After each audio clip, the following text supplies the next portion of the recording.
Hey guys, welcome back to my channel. If you're new here, my name is Nadia, and please don't forget to subscribe before you leave or click off of this video today. So in today's video, I'm going to give you guys some tips that your banker wants you to know.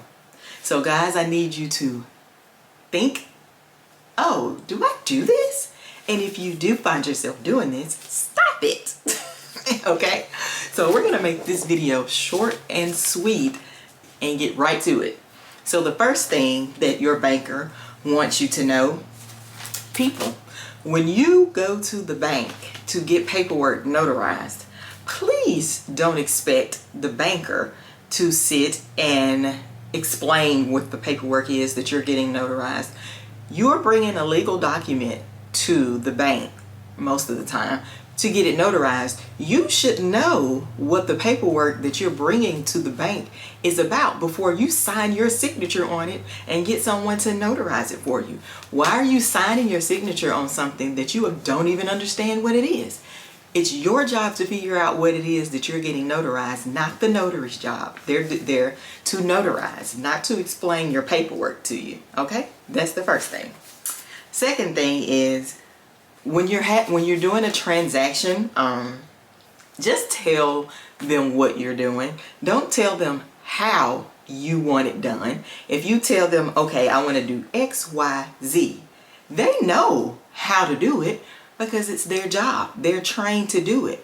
I understand that you may think you're telling them how to do it because it makes sense in your head, but trust me, by the time they get it, it's not being done how you think you're telling them to do it, because you don't know how to do it. They're the ones who's trained to do it, not you. You know what you need done, but you don't know how they have to do it. So when you're breaking your transactions up and giving it to them and telling them, I want you to do this, this, this, and this, it's only making your transaction process longer because they're trained to do the job a certain way. So let them do their job. Number 3. For all the people that always say, oh, I don't keep my money in a bank because the banks take my money. Oh, I closed my account with that bank because they took my money. Baby, no, they didn't. They didn't take your money. Banks do not take your money. If you do something on your account that costs them money, they will take their money back, which probably feel like it was your money because you did whatever you did to get in that situation in the first place. They don't just go in your accounts and take your money. Whatever you did in your account that caused some kind of negative or caused you to lose money, I guarantee you it's on your paperwork and you were explaining that, but you did something that you had no business doing. So there goes your money. The next one I have is, don't expect them to, when you go to the bank, have a valid driver's license or a valid ID. Do not expect the people at the bank to take your expired ID. Would you give that same ID to the police when they pull you over? You would not. So don't expect the people at the bank that are handling money to take your expired ID or driver's license. Have a valid one. The next one I have is, this one is funny.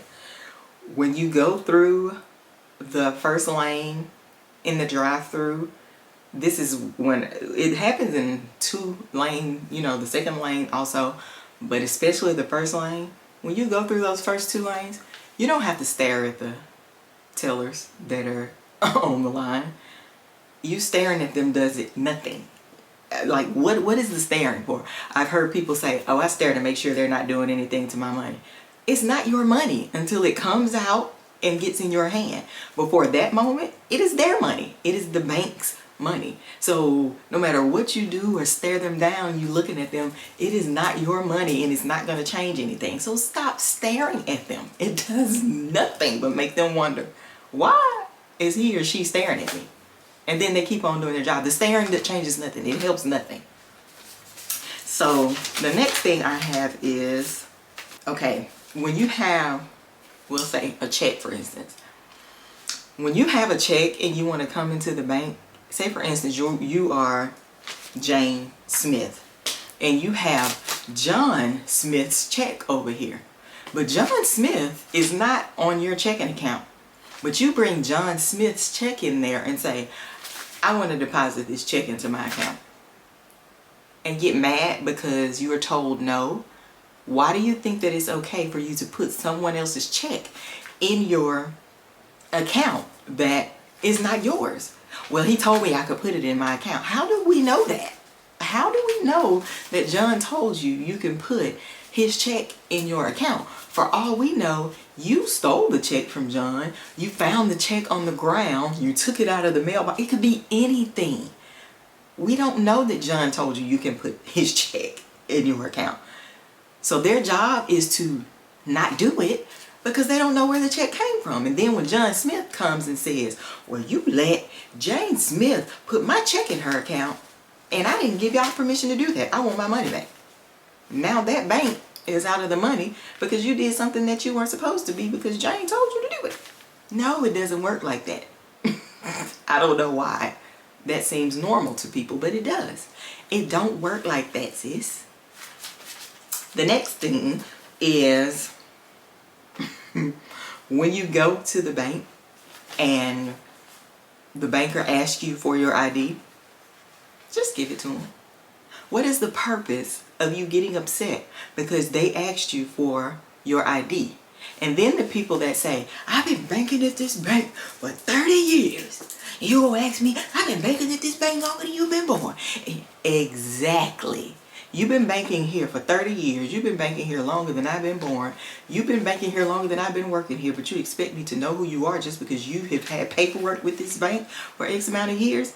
If you don't know me, I don't know you. So if Jane Smith comes in the door and says, oh, I want to take $10,000 out of this account. And I say, okay, take the account number, run it through, give you the 10 grand, give her the 10 grand and she's out the door. Then you come in there and say, somebody took $10,000 out of my account and y'all let them do it. Oh, well, yeah, we did. She said it was her account number. Well, y'all don't check IDs? See how that works?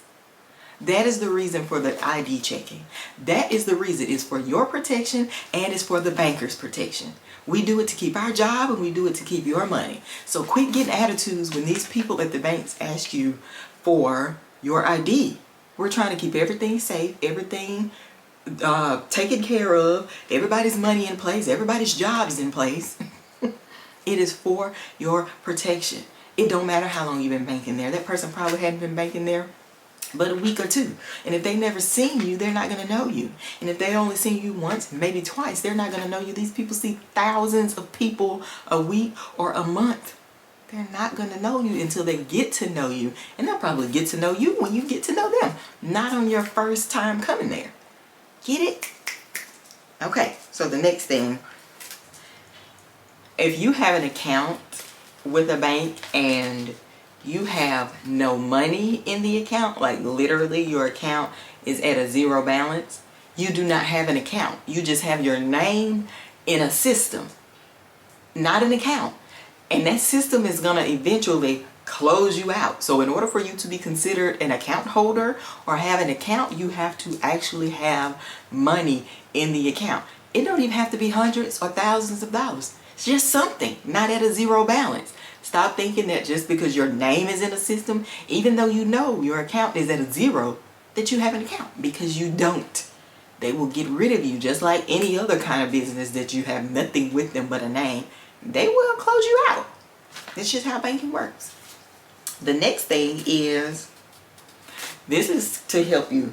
If you do have an account, no matter what your age is, we see now that people leave here a lot younger than they used to, I guess you could say. But please, please, please, please, please make sure you have somebody on your account, even if they are just listed as a beneficiary. Do not have an account and have absolutely no one on your account. Not a co-owner, not a beneficiary or nothing.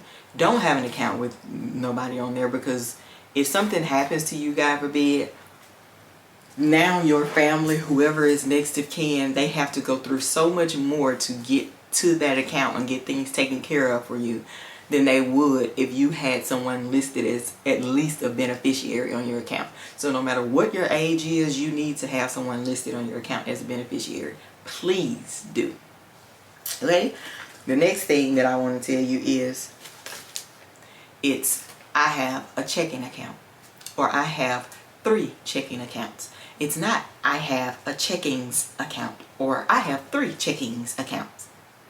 It's checking, no S, no matter whether it's singular or plural. It is still checking. Take the S off. The next thing I have is learn some patience, okay? When you go to the bank, especially during peak times, peak being opening, lunch, and sometimes closing, depending on the area you're in, or the area you're in, or the bank you're at, or the date, the day, whatever. Closing can be also a peak time sometimes, because people want to rush in there right before, you know, it's closed, right before the bank closes, and they're like, oh, well, I made it in, I'm good now. So they're normally patient at that time because they're just glad that they made it through the door before the doors got locked. But the opening and the lunch period, peak times, have some patience. And if you don't have patience when you go into the bank, I was about to say branch, when you're going to the bank at these times, then don't go to the bank. Everybody else goes to the bank at opening and at lunchtime, because that's when everybody feels like, oh, I gotta go take care of my business right quick before I go to work or while I'm on lunch. Don't get an attitude because you have to wait when you're the one who chose to come to the bank at a peak time. Don't go at peak times. It's just like going to the driver's license place. You go at peak times. Everybody wants to rush and get there. First of all, I gotta get there. I gotta get there first thing in the morning so I can get this over with. Then you're standing in line for 4 hours. Everybody else thinks the same way. So why don't you expect to wait in line when you go? Because you're thinking the same way everybody else is thinking. Don't go in the morning. Don't go during lunch. Go any other time. Better yet, get online banking. You don't have to go at all. Take care of your stuff right there in your bed, sitting in your car, on your lunch break, whatever. Just go get online banking. Okay. Last but not least, I did skip one, but I'm not going to worry about that one. This is another one for the drive-thru. There are multiple lanes in the drive-thru. 1, 2, 3, 4. Some places, depending on the size of the building or the branch, have more than that. Don't assume just because you pull in lane 1 that you're next. We'll say 3 lanes. If there is someone in 2 and someone in 3, but 1 is open and you pull in 1, don't assume just because you pulled up in 1 that it's your turn. The people, whoever's at the drive-thru and whoever is working the lobby, they could possibly have other customers. So they're not going to get you immediately, or they may speak to you, but they're not going to take your transaction and run it just because you pulled in lane 1. It doesn't work like that. It's on a first come, first served basis, no matter where you're standing or parked. Now they will speak to you when you pull up immediately. That's what they're supposed to do. But that does not mean that you're next in line to get assisted. They're going to get lane 2 or lane 3 or whoever was standing here or wherever the next person was. That's who they're going to get next. You pulling up in lane 1 and doing this.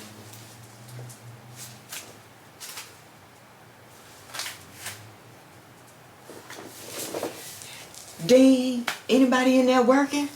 They're going to do that to make the situation worse. So, I'm giving you guys these tips to make your banking life easier and to make the bankers' banking lives easier. Trust me, these things will help you when it comes to banking. Just take heed to them, okay? Thank you. Okay, so guys, that is the end of this video. I just wanted to come on here and give somebody, I know this video is going to resonate with a lot of people. And I know there are some people out there that need to hear this video, the things in this video, because there are so many people out there. That's why this list was created. I'm trying to help you guys. So listen, okay? Okay, so thank you guys so much for watching my video. Banking Lessons with Nadia. But yeah, anyways, thank you guys for watching my video. I may do more of these depending on how many more lists I can make. Because there's a lot that you see, and there's a lot that you just think, I wonder, if I was the consumer, would I think like this or would I not? I don't know. That's why I'm here to help you. Okay, sister, brother, I got you. So before you click off of this video, make sure you subscribe to my channel, guys. Bankers, leave me a comment down below and let me know what you think of my little list here. Okay, thank you guys so much for watching my video. I will see you guys in my next one. Happy Friday.